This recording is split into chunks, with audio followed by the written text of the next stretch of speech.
Chacun des 1000 guides du site est présenté de la même manière. Vous retrouvez sous le titre la date de la dernière mise à jour, le type de document et l'organisme producteur. Ici, la Société médicale finlandaise Duodécime. À gauche, le sommaire. Il permet de naviguer rapidement dans le document. Par exemple, si je m'intéresse uniquement au traitement, il suffit que je clique sur la partie concernée pour y accéder. Pour revenir aux résultats de recherche, il suffit de cliquer au-dessus du sommaire. Il est également possible de relancer une recherche en haut de la page. Explorons maintenant le contenu. Chaque guide débute par une section à retenir qui met en avant les messages importants. Les illustrations, nombreuses en dermatologie, apparaissent en miniature. Il suffit de cliquer dessus pour les afficher en grand. Je reconnais les mêmes lésions que pour mon patient. Je pense avoir fait le bon diagnostic de dermatite séboréique. J'aimerais maintenant vérifier quel traitement utiliser. Au sein des guides, en particulier ceux qui abordent les orientations diagnostiques devant un symptôme, vous trouvez des liens vers les autres guides en rapport avec le sujet. Il suffit de cliquer dessus pour y accéder directement. On retrouve la même présentation avec le sommaire à gauche. Le guide débute également par une section à retenir et propose des illustrations. Intéressons-nous maintenant à la partie traitement. Je trouve rapidement la réponse à ma question. Comment traiter une dermatite séboréique du cuir chevelu? Lorsqu'une proposition thérapeutique s'appuie sur une revue de la littérature, elle est associée à un grade indiqué par une lettre, de A à D, indiquant le niveau de preuve scientifique. Il est possible d'accéder directement au résumé, en anglais, de la revue de la littérature, en cliquant dessus. Le texte complet est également directement accessible sur PubMed en cliquant sur le lien.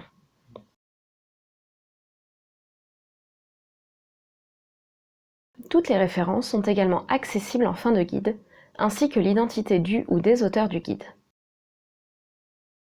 En cliquant sur ce nom, vous accédez à leur déclaration publique d'intérêt.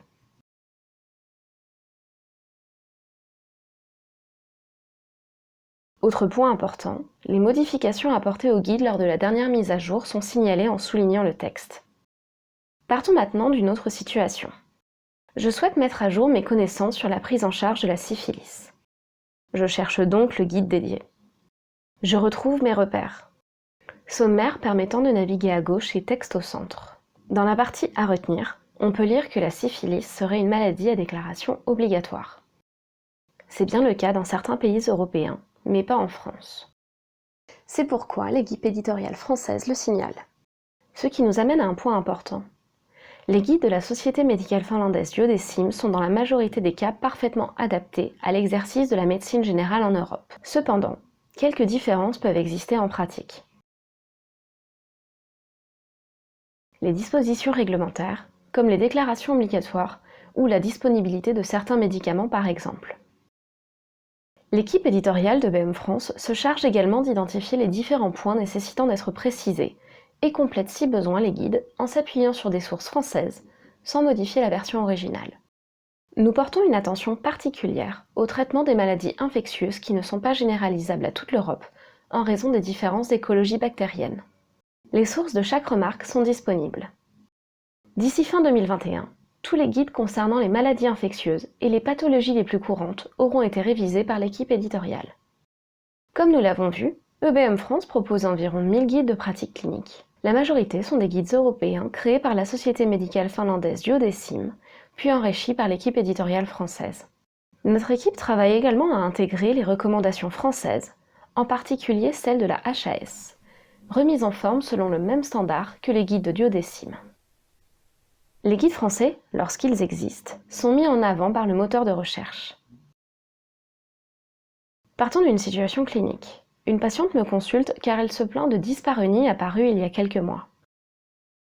Je suspecte une endométriose et souhaite me remémorer les recommandations concernant la prise en charge.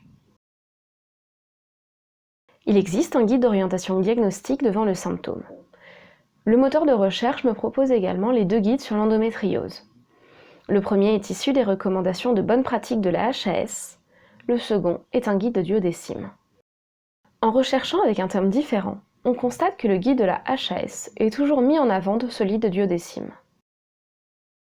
Les guides nationaux sont remis en forme et synthétisés par l'équipe éditoriale pour en faciliter la lecture en suivant la même structure que les guides européens. La version du guide sur EBM France est validée par la HAS avant publication. Les arbres décisionnels de la HAS sont également disponibles et les grades de la HAS sont bien visibles. Le système de gradation de la HAS étant différent de celui des guides de duodécime, ils ne sont pas de la même couleur. Il suffit de cliquer dessus pour connaître leur signification. Le document original de la HAS est accessible d'un simple clic dans la partie référence. Enfin, les noms des rédacteurs de la remise en forme des documents sont signalés, et en cliquant sur leur nom, il est possible de consulter leur déclaration publique d'intérêt. Pour faciliter la navigation et l'accès rapide aux informations, certaines recommandations sont découpées en plusieurs guides, reliés entre eux par des liens, comme les guides de duodécime.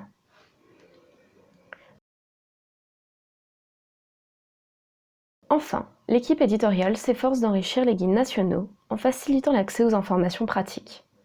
Le but étant de les rendre directement applicables sans avoir à effectuer d'autres recherches.